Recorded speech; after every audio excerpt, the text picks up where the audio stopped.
빌라도가 대답하되 내가 유대인이냐? 내 나라 사람과 대제사장들이 너를 내게 넘겼으니 내가 무엇을 하였느냐? 예수께서 대답하시되 내 나라는 이 세상에 속한 것이 아니니라. 만일 내 나라가 이 세상에 속한 것이었더라면 내 종들이 싸워 나로 유대인들에게 넘겨지지 않게 하였으리라. 이제 내 나라는 여기에 속한 것이 아니니라.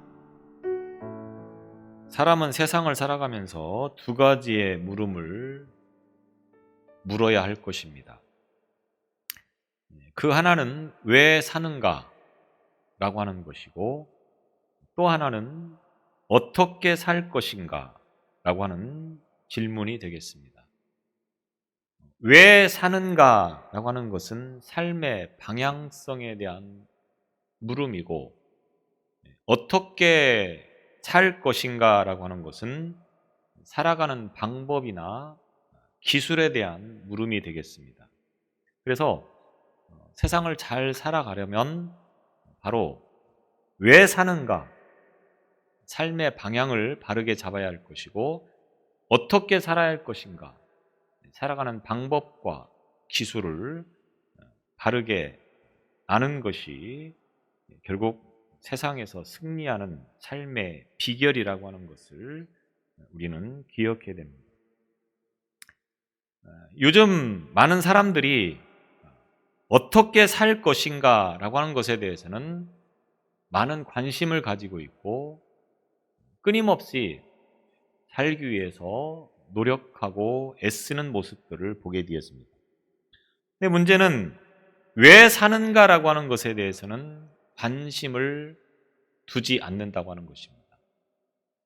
다시 말하면 내가 지금 어디를 향해서 가고 있는가라고 하는 것에는 별로 관심을 두지 않고, 지금 우리가 살아가는 이 땅에서 어떻게 살아야 하는가, 다시 말하면 어떻게 하면 1등을 할 수 있을까, 어떻게 하면 부자가 될 수 있을까, 어떻게 하면 성공할 수 있을까, 여기에 대해서만 집중적으로 관심을 가지고 살아가고 있다라고 하는 것입니다.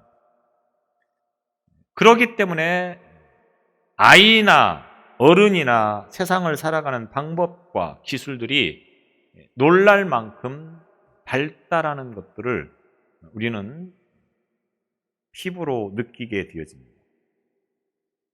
그런데 삶의 방향성에 대한 감각이 전혀 없는 사람들이 참 많다라고 하는 것입니다.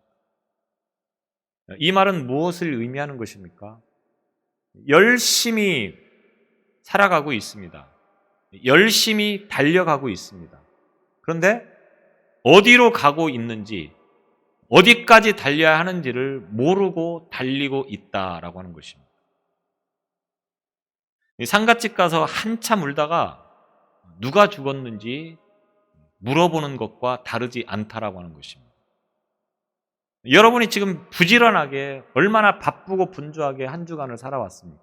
그런데 어디를 향하여서 가고 있는 삶이었느냐라고 하는 이 질문 앞에서 답변을 할 수 있느냐라고 하는 것입니다.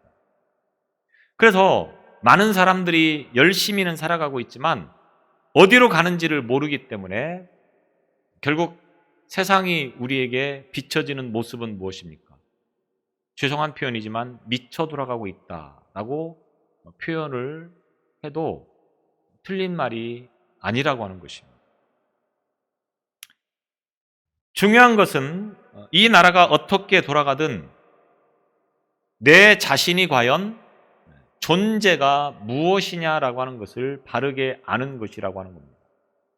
세상 모든 사람이 다 목적 없이 방향 없이 열심히 살아가고 있다 할지라도 적어도 나만큼은 어디를 향하여서 가고 있는가를 바로 알고, 그리고 거기에 맞춰서 방법과 기술에 맞도록 세상을 살아가는 지혜가 필요한 시대라고 하는 것을 알아야 된다고 하는 것입니다. 제가 하나님으로부터 예언의 은사를 받았습니다. 잘 표현을 안 하려고 하는데, 오늘 이 아침에 제가 한 가지 예언을 하겠습니다. 그것은 여러분은 다 죽는다고 하는 사실입니다. 어느 누구도 죽지 않고 영원히 사는 사람은 한 사람도 없다고 하는 것입니다. 누구나 다 이 죽음의 순간이 찾아오게 되어지는데, 그때가 되어지면 가지고 있는 모든 것 다 내려놓고, 그리고 하나님 앞에 가서 심판을 받게 되어진다라고 하는 것입니다. 아무리 많은 것을 가지고 있다고 하여도 그거를 가지고 가는 사람은 한 사람도 없습니다. 아무리 고귀한 신분을 가지고 살았다 할지라도 죽음 앞에서는 다 평등할 뿐이라고 하는 것을 저와 여러분은 잘 알고 있습니다. 그리고 문제는 하나님 앞에 서서 하나님께서 우리가 살았던 인생을 결산하게 되어집니다. 그 결산의 자리에서 우리의 영원한 세계가 어디인지를, 내가 가야 되는 영원한 나라가 어디인지를 결정하는 그 중요한 순간이 바로 그 자리가 되어진다라고 하는 것입니다. 그리고 그때 심판의 기준은 무엇이겠습니까? 우리가 이 세상을 살면서 어떻게 살았느냐, 어디를 향해서 달려왔느냐라고 하는 것이 기준이 되어서 그 하나님께서 우리의 영원한 세계를 결정한다라고 하는 것입니다. 그런데 문제는 뭡니까? 많은 사람들이 이와 같은 죽음의 순간에 대해서 심각하게 생각하지 않는다고 하는 것입니다. 나름대로 아직도 나는 삶의 여유가 좀 있을 것이다라고 생각을 합니다. 나이가 아직 어리니까. 나보다 훨씬 연세 있으신 분들이 아직도 정정하게 살아계시니까 나는 그들보다 훨씬 더 오래 살고 잘 살 수 있을 것이다라고 생각을 하고 있다고 하는 것입니다.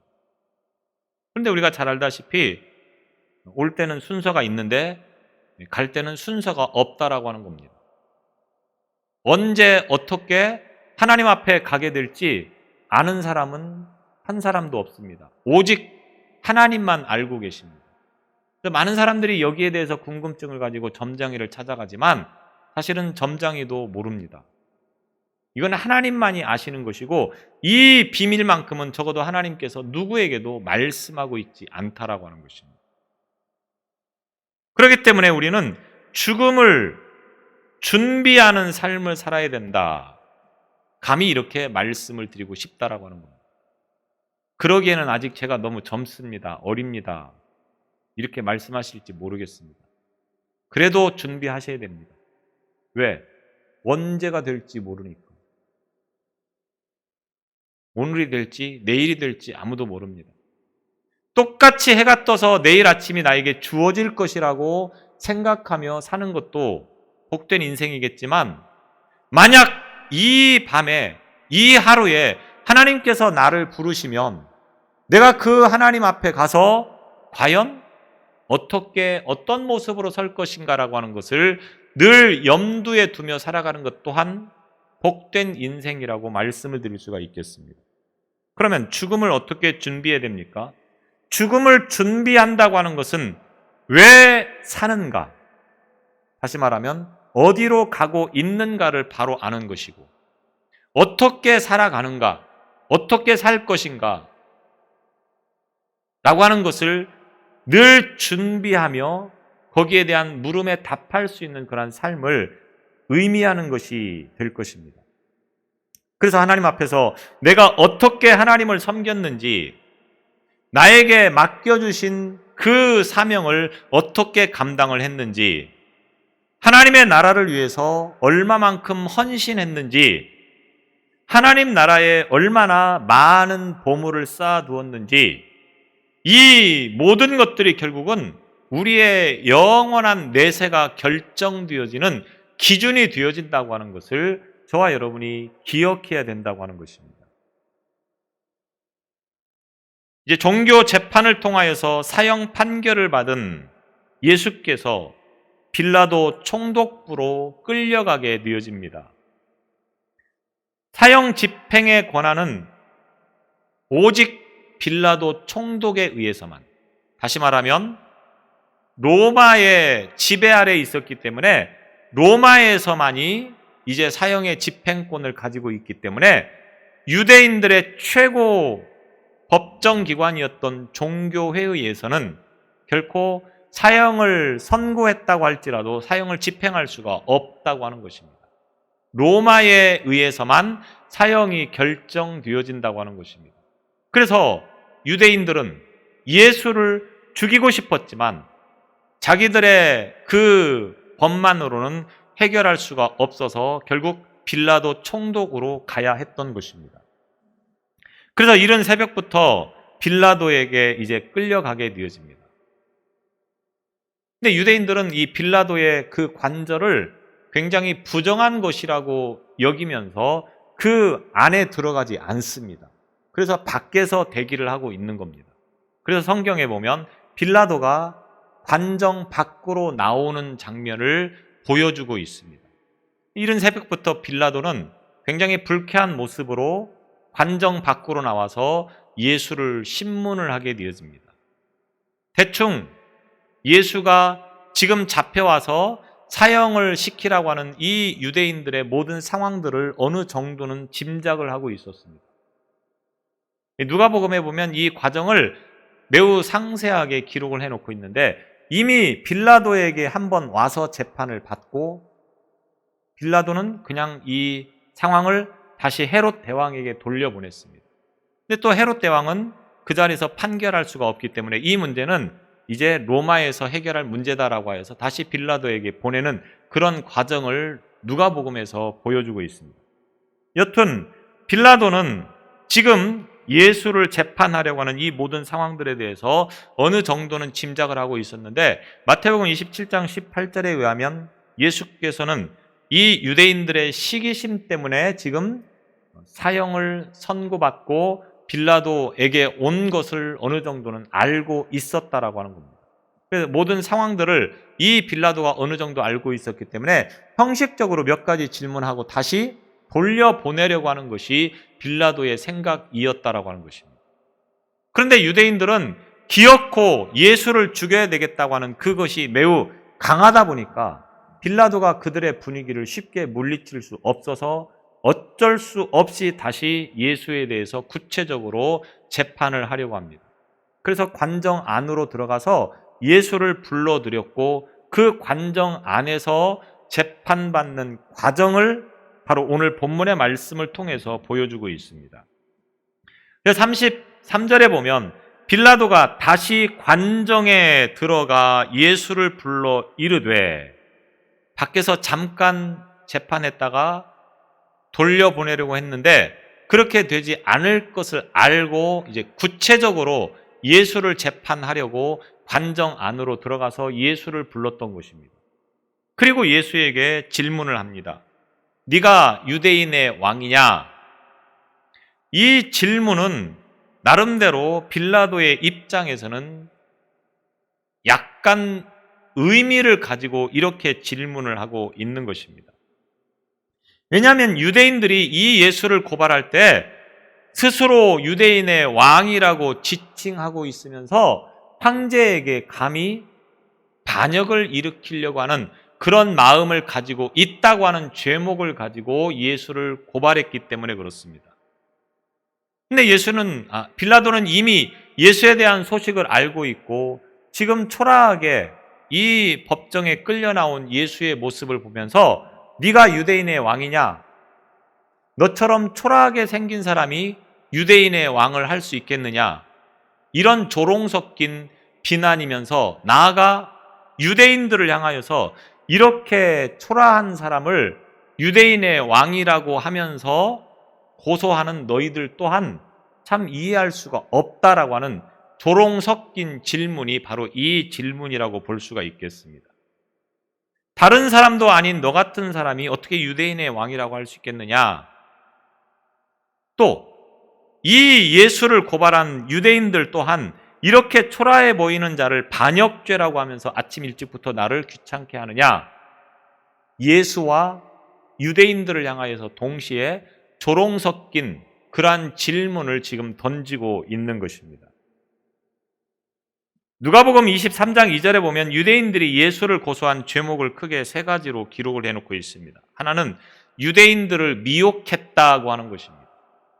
또 하나는 가이사에게 세 바치는 것을 금했다라고 하는 것입니다. 그 다음에 세 번째로는 자신을 스스로 왕이라고 그리스도라고 한다고 하는 것이 곧 그들의 고발 내용이 되겠습니다. 빌라도는 이 세 가지 가운데 두 가지는 빼놓고 마지막 유대인의 왕이라고 하는 이 죄목을 다시 한번 확인하면서 묻게 되어집니다. 빌라도가 예수가 진정 유대인들이 기다리고 있는 정치적이고 민족적인 그러한 성격의 메시아이냐라고 하는 것에 대한 궁금증을 가지고 이렇게 질문을 하고 있는 것입니다. 거기에 대해서 예수께서 답변하시는 장면을 34절을 통해서 볼 수 있습니다. 예수께서 뭐라고 말합니까? 유대인의 왕이냐? 이렇게 물었을 때 내가 왕이다, 아니다 이렇게 답변을 하는 것이 아니고 너의 질문이, 당신이 하고 있는 질문이 지금 스스로 하는 말입니까? 아니면 다른 사람들이 나를 대하여 내게 한 말입니까? 이렇게 지금 다시 되묻고 있습니다. 유대인의 왕이냐고 하는 이 질문이 당신의 생각이냐? 아니면 유대인들이 그 내용을 고소한 것을 가지고 다시 한번 확인하는 것이냐? 이렇게 지금 예수께서 질문을 하고 있는 것입니다. 유대인의 왕이라고 하는 이 말이 당신도 그렇게 생각하느냐? 아니면 유대인들이 그렇게 고소를 했기 때문에 확인차 물어보는 것이냐라고 하는 말이 되겠습니다. 이 질문은 결국 무엇을 말하는 것입니까? 당신이 그렇게 생각을 하면서 나에게 질문을 한다고 하면 나는 아니다라고 답변을 할 수밖에 없다고 하는 겁니다. 왜? 예수는 로마를 정복하고 유대의 왕이 되려고 하는 마음을 단 한 번도 가져본 적이 없었습니다. 그렇기 때문에 빌라도가 질문하는 것처럼 유대인의 왕이냐고 질문하면 예수는 아니요라고 답변을 할 수밖에 없다고 하는 겁니다. 그런데 만약에 유대인들이 고발한 내용을 가지고 나에게 질문을 한다고 하면 예수는 뭐라고 답변을 해야 됩니까? 맞다라고 답변을 해야 되는 것입니다. 왜? 예수는 메시아로 이 땅에 오셨기 때문에 유대인들이 질문하고 있는 유대인의 왕이라고 하는 것은 결국 메시아를 말하는 것이기 때문에 그 질문에는 맞다라고 대답을 할 수 있다라고 하는 것입니다. 그래서 유대인의 왕이냐라고 하는 질문이 당신의 생각이냐 아니면 유대인이 고소한 내용을 확인하는 것이냐라고 이렇게 지금 질문을 하고 있는 것입니다. 그러자 빌라도가 대답을 합니다. 그 내용이 바로 35절이 되겠습니다. 빌라도가 대답하되 내가 유대인이냐? 이 말은 빌라도 자신은 유대인이 아니라고 하는 말입니다. 내가 유대인이냐? 나 유대인 아니고 나는 로마에서 파송받아서 여기에 온 총독이다라고 하는 것입니다. 이 말은 무슨 말입니까? 당신네들이 뭐 메시아고 어쩌고 유대인의 왕이고 이렇게 말을 하지만 나는 여기에 대해서 전혀 관심이 없다고 하는 겁니다. 나하고는 상관이 없다고 하는 것입니다. 그러므로 유대인들의 이 종교적인 문제로 일어나는 이 복잡한 일들에 내가 별로 관여하고 싶지 않다고 하는 것입니다. 그런데 당신들이 지금 고소를 해서 내가 지금 재판을 하고 있긴 하지만 나는 사실 별로 관심 없다. 네가 무슨 잘못을 했는지 나는 관심 없다. 네가 유대인의 왕이든 아니든 나하고는 상관없다. 이런 의도를 가지고 지금 답변을 하고 있는 것입니다.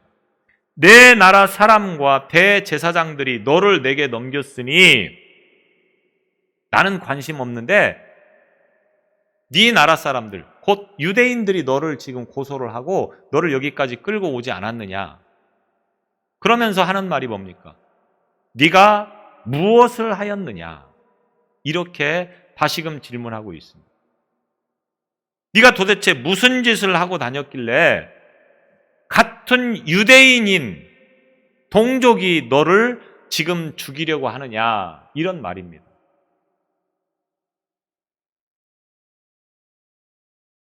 우리나라가 조선이라고 하는 나라가 일본에 의해서 지배를 당할 때 조선 사람들끼리 마음이 하나가 돼서 일본을 대항해서 싸워야 되는 게 원칙 아니겠습니까?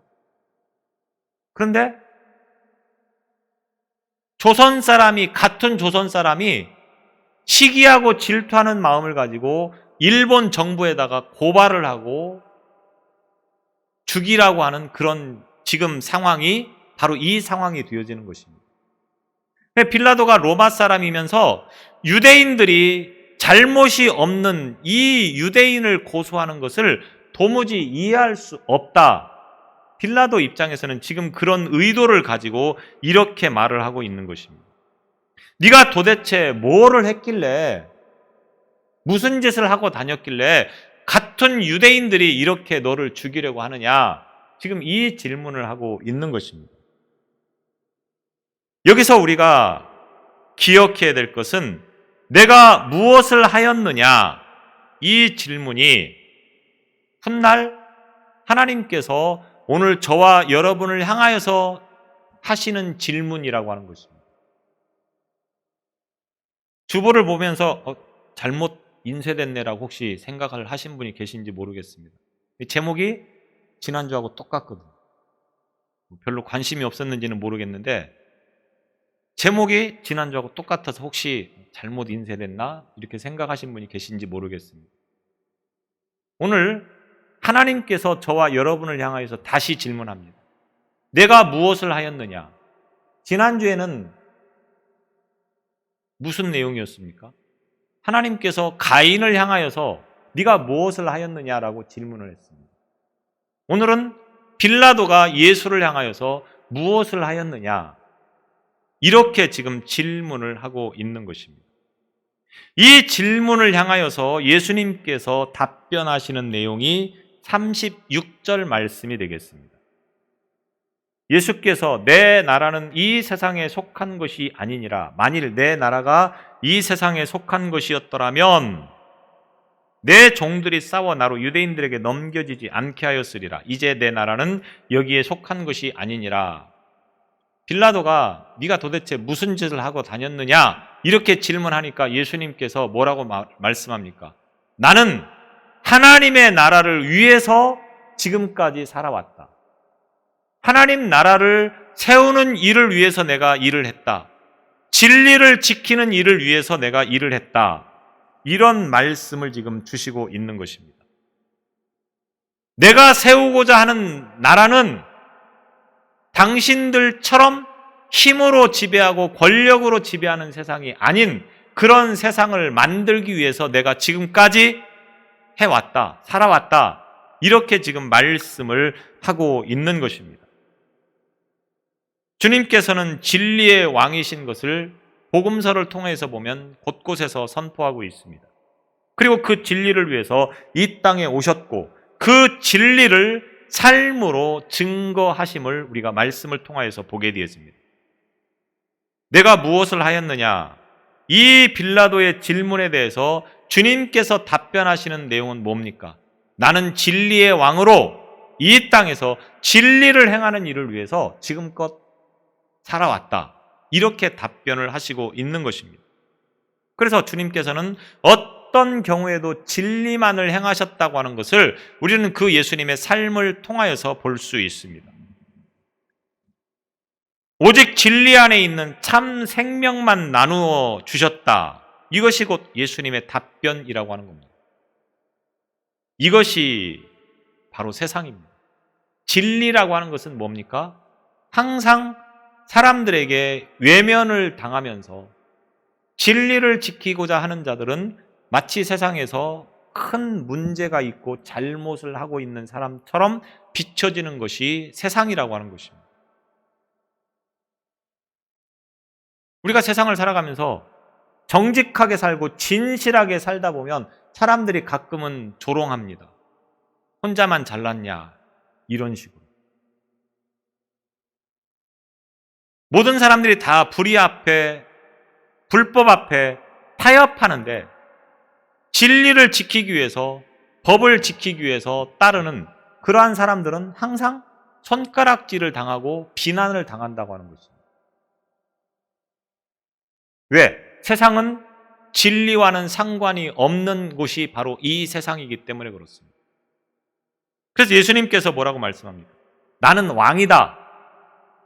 왕은 맞다. 그러나 내가 세우려고 하는 왕은 이 땅에서 너희들처럼, 당신들처럼 힘으로 지배하는 그런 세상이 아닌 그런 나라를 세우려고 내가 이 세상에 왔다. 이렇게 말씀을 하고 있는 것입니다. 우리가 예수님의 삶을 잘 되짚어 보면 예수님은 우리와 크게 다르지 않은 육신을 가지고 세상에 오셔서 33년의 삶을 살았습니다. 그런데 그 예수님은 다른 세상을 산 것이 아닙니다. 우리와 똑같은 세상을 살았다라고 하는 것입니다. 그런데 예수님은 다른 삶을 살았다고 하는 것입니다. 똑같은 세상을 살아가는데 왜 우리와 다른 삶을 살 수 있었습니까? 그분은 왜 사느냐라고 하는 것에 대해서 분명한 목적을 가지고 있었습니다. 어떻게 살아야 되느냐라고 하는 방법에 대해서 분명하게 알고 계셨기 때문이라고 하는 겁니다. 그분이 만약에 이 세상에서 왕이 되고자라고 하는 생각을 가지고 살았다고 하면 삶의 방식은 분명히 달라졌을 것입니다. 그래서 오늘 이 36절을 통해서도 뭐라고 말합니까? 내가 이 세상에 왕이 되려고 했다고 하면 나를 따르는 무리들이 유대인들에게 잡히도록 내버려 두지 않았을 것이고 지금 이 자리에 끌려오도록 내버려 두지 않았을 것이다. 싸워서 얼마든지 이길 수 있는 힘이 예수에게는 있지만 싸우지 않았다고 하는 겁니다. 왜? 예수께서 세우고자 하는 나라는 힘으로 세우는 나라가 아니기 때문이라고 하는 것입니다. 예수님은 늘 이와 같은 생각을 가지고 살았기 때문에 다시 말하면 예수님은 이 땅에 오셔서 여기에서 나라를 세워서 이곳에서 영원히 살아가시는 분이 아니고 잠깐 오셨다가 하나님의 나라에 가서 그곳에서 왕이 되시려고 하는 것이 곧 예수님의 삶이었기 때문에 우리와는 전혀 다른 삶을 살게 되었다라고 하는 것입니다. 우리는 이 세상을 살아가면서 뭡니까? 이 땅이 마치 우리의 영원한 터전인 것처럼 세상을 살아가고 있지 않습니까? 그런데 예수님은 영원한 터전이 아니고 잠깐 왔다 가는 곳이라고 여기며 살았기 때문이라고 하는 것입니다. 지난주에 말씀을 드렸듯이 다녀가는 곳입니다. 이 땅은. 만약 예수님처럼 저와 여러분이 이 생각을 가지고 세상을 살아간다고 하면 삶의 방향과 모든 방법은 달라질 수밖에 없습니다. 유학을 가는 유학생과 이민을 가는 이민객의 삶이 같습니까? 다릅니까? 다릅니다. 유학생은 소정의 기간을 마치면 다시 고국으로 돌아오기 때문에 굳이 그곳에 정착하려고 하는 마음을 가지고 살지 않습니다. 그러나 이민을 가면 다릅니다. 그곳에 정착을 해야 되기 때문에 이제 그곳에서 살아야 되기 때문에 삶의 방식이 유학생과는 다를 수밖에 없다라고 하는 것입니다. 어디 좋은 곳에 여행을 갔습니다. 여행을 간 사람하고 그 좋은 곳에 이사를 간 사람은 삶이 동일하지 않습니다. 분명히 달라야 되는 것입니다. 여행이라고 하는 것은 갔다가 다시 집으로 돌아오는 것을 말하는 것이고 이사를 간 것은 그곳에서 정착하며 사는 것이기 때문에 삶이, 방향이, 방법이 절대로 동일할 수가 없다라고 하는 것입니다. 예수님께서 이 나라의 왕이 되시고자 하였다고 하면 복음서에 기록되어진 예수님의 삶의 모든 방법은 다 달랐어야 합니다. 모든 것을 다 힘으로 지배해야 됐고 모든 것을 다 세상적인 방법으로 모든 것을 이루어 나가야 했었던 것입니다. 그런데 그렇게 하지 않은 이유는 뭡니까? 내가 이 세상에 정착해야 될 일이 없기 때문에 그렇다라고 하는 겁니다. 그러면 여러분은 어떻습니까? 여러분의 삶은 어떻습니까? 예수님처럼 이곳이 우리의 영원한 삶의 터전이 아니고 잠깐 왔다 가는, 다녀가는 그러한 곳이라고 생각을 하며 살아가고 있습니까? 그렇다고 하면 우리는 현실의 문제 앞에 그렇게 울며 불며 매달릴 필요가 없는 것입니다. 우리가 볼 때는 굉장히 큰 차이처럼 보이지만 사실은 지내놓고 보면 아무것도 아니라고 하는 겁니다. 100평 집을 사나 15평 집을 사나 사는 건 그렇게 크게 다르지 않습니다. 조금 편리할지는 모르겠고 조금 좋은 점이 있을지는 모르겠습니다. 그런데 그 시간이 얼마나 됩니까? 순간이라고 하는 겁니다. 순간. 그렇기 때문에 왔다 가는 생각을 가지고 살아가는 것과 영원히 가지 않을 것처럼 살아가는 것은 분명히 삶의 방법이 다를 수밖에 없다고 하는 것입니다. 오늘 저와 여러분의 삶은 이 땅에서 영원히 사는 것이 아닙니다. 예수님께서 사셨던 것처럼 왔다 가는 곳입니다. 다녀가는 곳입니다. 어디로? 하나님 앞으로. 하나님께서 이제 그 순간에 저와 여러분을 향하여 질문합니다. 네가 무엇을 하였느냐? 그 순간 우리는 하나님 앞에서 답변을 해야 됩니다. 예수님처럼 진리를 위해서 싸웠습니다. 진리와 싸우느라고 세상 사람들로부터 외면을 당했습니다. 하나님 나라를 바라보며 여기까지 왔습니다. 그래서 사람들에게 미움을 받았습니다. 이렇게 답변할 수 있는 삶이 곧 하나님 앞에서 인정받는 삶이 될 수 있다고 하는 것을 우리는 말씀을 통해서 배우게 되어지는 것입니다. 하나님의 나라를 향하여서 가고 있는 오늘 저와 여러분들이 예수님처럼 진리를 위해서 싸우시기 바랍니다. 하나님의 나라를 위해서 이 세상의 것들을 포기하는 삶을 살아가시기를 바랍니다. 그 삶이 하나님 앞에서 할 말 있는 성도가 되어지는 것이고 하나님 앞에서 잘했다 칭찬받는 그 믿음의 승리자가 된다고 하는 것입니다. 오늘 이 아침에도 저와 여러분들은 분명히 하나님 앞에서 내가 무엇을 하였느냐라고 하는 질문을 다시 한번 되새기면서 이 질문 앞에서 부끄럽지 않은 그 믿음으로 살아가는 오늘 저와 여러분이 되시기 바랍니다. 기도하시겠습니다. 매 순간 우리가 무엇을 하였는가를 돌아보는 삶이 되게 하여 주옵소서.